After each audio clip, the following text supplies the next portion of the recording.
Hello everyone, so in today's video we are going to cover the use effect hooks in React, and in the previous video we have covered the use state hooks.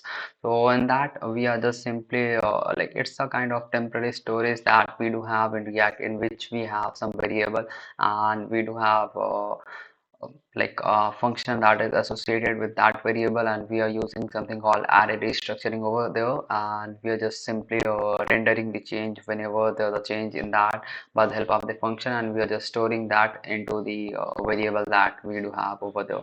So that's all about use state. And now let's move on to the use effect hooks. So this hooks is normally being used in order to fetch some data from some website, and we can get some information from there. So let's suppose in this one we are having a website that is the JSON placeholder, and in this we are having a bunch of data over here. So like it's around 100 items. So like what we are going to do, like we are going to make a request, we are going to fetch the data from this website, and we are going to display this in our React app. So with that, let us work on an application. So basically this is the React functional component, and in this we need something called use effect. Then we need use state hook, and then after like we can use the use state hooks, and we can have some data over here that we are going to store in the form of array.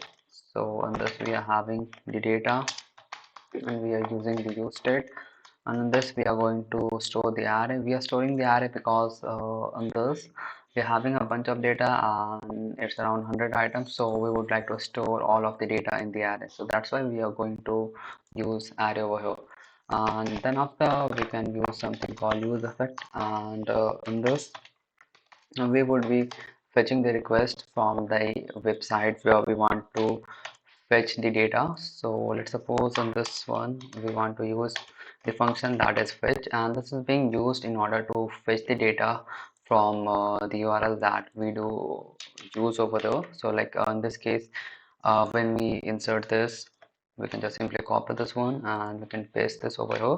So it would just simply fetch the data from the website, and we can get some response out of there. So we can use dot then, and we can get a kind of response from here, and it would be in the form of JSON. So we can store this one response.json, and then after we are going to have the data from there, and we would like to store this data. But firstly I would like to console this one in order to see what are the data that we are getting from there, and then after we can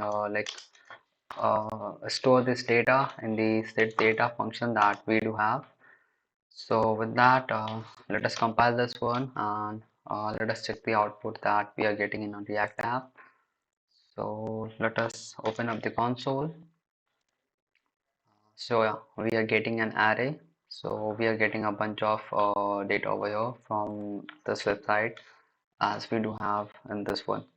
So with that, let us try to display this data in a React app.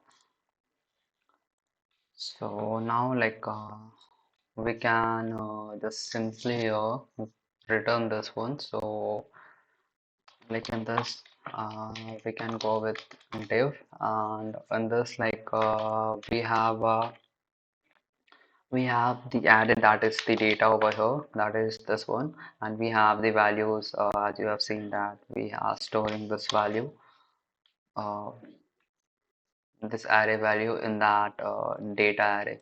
So we are going to map this one. We are using something called map function, and in this can have some variable named as post, and in this we are going to like we just simply want to display the like in this case we can just simply display the ID and the title out of here. So let us work on that one. So let us have a p tag over here, and in this we want something as post dot id, and like we can also have a span tag over here, and in this we can display the title that we do have with that particular id, and like we can also have a header that is h1 over here, that is post, and let us compile this one and check. Yeah, it's been compiled. So now in our React app, as you can see, we are getting a bunch of data, over here from this website, and that's how the React hooks works.